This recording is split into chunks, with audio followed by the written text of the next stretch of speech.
let's see how to build a cottage garden like this.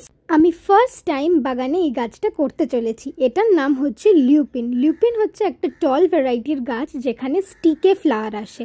এবার আমি দেখাচ্ছি তোমাদেরকে কি করে গাছগুলো বসাচ্ছি।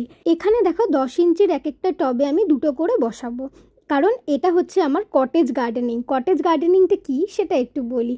এটা হচ্ছে একটা informal way of dense gardening. মানে বাড়িতে কিন্তু আমরা অনেক সময় একটা টবে এক দুটো গাছ বসিয়েই থাকি, তো যেহেতু ডেন্স ওই জন্যই আমি দুটো করে বসাচ্ছি এবং এতে এদের কোনোই অসুবিধা হবে না। প্লাস যেহেতু বড় টব আছে, যখন গাছগুলোও অনেক বড় হবে এবং লম্বা হবে, বেশ একটা টলার আর ফুলফিলিং লুক দেবে, ভীষণ ঘন লাগবে ব্যাপারটা।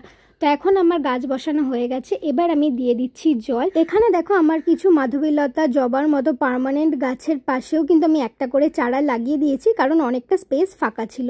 এবার আমি বাকি যে চারাগুলো তোমাদের সাথে আগে শেয়ার করেছিলাম প্রতিস্থাপন, সেগুলোতেও জল দিয়ে নিচ্ছি। আর এই বোগেনভেলিয়াগুলো নিয়ে আপডেট আসছে নেক্সট ভিডিওতে, তাই সাবস্ক্রাইব করতে একদম ভুলো না।